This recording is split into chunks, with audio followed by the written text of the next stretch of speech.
Sobat Monpers, kembali lagi di program Moncast, Monumen Pers on Podcast. Setelah hampir sekitar 1 tahun kita gak ketemu nih Sobat Monpers. Sekarang Moncast kembali lagi. Di sini dengan format yang sedikit agak berbeda nih. Kali ini Momon Eka ditemani Momon Rangga. Halo Momon Rangga. Halo Momon Eka. Halo. Apa kabar? Baik. Di sini kita akan nemenin kalian dan membahas tentang apa aja sih yang ada dan hal-hal yang menarik yang ada di Monumen Pers Nasional ini. Nah, ngomong-ngomong nih, kamu masih gak baca koran di rumah atau dimanapun gitu, Momon Rangga? Gak pernah sih Mon, aku udah jarang banget baca koran. Oh, kalau Sobat Monpers gimana? Oh iya, Momon Rangga. Tahu gak sih kalau semua koran itu sebenarnya ada proses digitalisasinya loh. Hah? Apa itu disasisasi? Digitalisasi, Momon Rangga. Disisasi-sasi? Di sini pelan-pelan. Digitalisasi. Digitalisasi. Yaudah deh, terserah kamu. Ya, terserah. Momon Rangga, kita punya temen nih. Wah, siapa tuh Kak? Yang kerjanya di bagian digitalisasi, biar kamu tahu. Gak salah lagi. Dan Sobat Monpers juga tahu apa aja sih yang dikerjain dan fungsinya digitalisasi koran. Langsung aja yuk kita panggil teman Momon kita, yaitu Kak Yosef.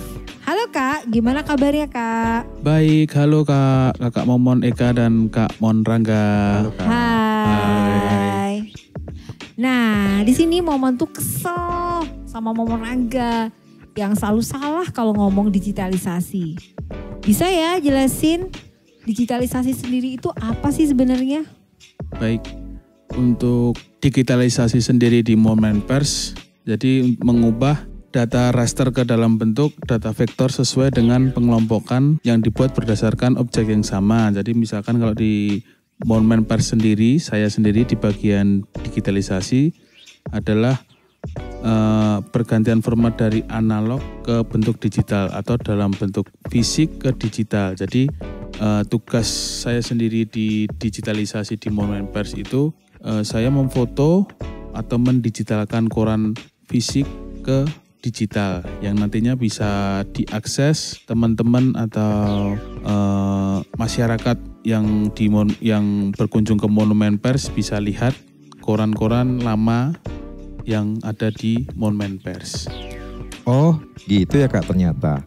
Kalau tugas sama fungsinya digitalisasi di Monumen Pers Nasional itu sendiri apa sih Kak? Baik, tujuan utama digitalisasi adalah menyelamatkan media koran itu sendiri yang mengalami kerusakan. Jadi koran yang tahun-tahun lalu belum ada digitalnya, kita digitalkan. Koran yang lama sebelum kemerdekaan sampai sesudah kemerdekaan bisa nanti dilihat di Monumen Pers dalam bentuk digitalnya. Penting banget ya ternyata fungsi dari digitalisasi itu sendiri. Oh iya, nih Kak, kalau tadi kan udah dijelasin kalau semua koran itu akan didigitalisasikan. Nah, Momon mau tanya nih Kak, kenapa sih koran itu selalu Kakak digitalkan? Padahal di zaman sekarang tuh udah berkembang loh. Banyak penerbit koran yang udah punya web. Webnya sendiri dibuatin untuk nerbitin korannya agar pembaca gak usah lagi beli koran dalam bentuk cetak. Jadi digitalisasinya buat apa maksudnya gitu loh?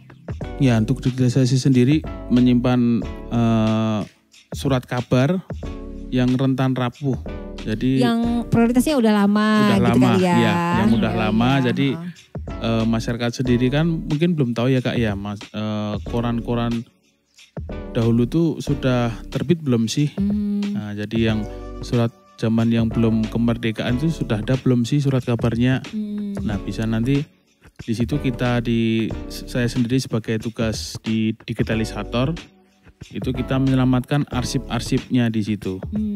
Prioritasnya yang lama-lama dulu yang gitu ya. Yang lama-lama dulu pastinya ya. Jadi ada standarnya sendiri nih Kak, untuk proses digitalisasi itu nggak sembarangan kita ngambil koran atau surat kabar yang mau kita digitalkan. Jadi sebelum proses digitalisasi itu kita menjadwal dulu nih dari konservator. Nah itu menjadwalkan ya koran mana aja sih yang harus digitalkan, yang sudah rentan rapuh, yang sobek atau yang sobek atau sudah kertasnya yang udah kayak keripik gitu. Nah itu nanti kita jadwalkan sesuai dengan konservator. Ketika konservator itu sudah menjadwalkan semuanya, barulah kita sebagai digitalisator mengambil surat itu sesuai dengan judul koran. Mengambil di storage gitu ya, maksudnya? Iya, di storage. Mengambil judul korannya sama surat kabar itu kan ada judul koran sama bulannya, kita urutkan dulu. Nah sesudah itu kita digitalkan dan kita sebelum digitalisasi itu kita harus pakai sarung tangan, masker, sama handcone. Kegunaannya satu, kalau untuk sarung tangan sendiri karena kita kan tangan manusia kan mengandung asam. Jadi demi kesehatan kita sendiri sebagai digitalisator, kalau tidak pakai sarung tangan itu, ketika kita menyentuh koran itu tangan kita lama-lama hitam. Kena tintanya itu Kak. Ya, jadi kan seperti halnya juga kalau kita membeli sesuatu barang di toko, kita punya stroke kan itu. Stroke-nya itu kan ada tulisan, lama-lama kan juga hilang Kak. Nah, kebetulan kalau kita itu makanya supaya juga menjaga tinta yang di korannya itu.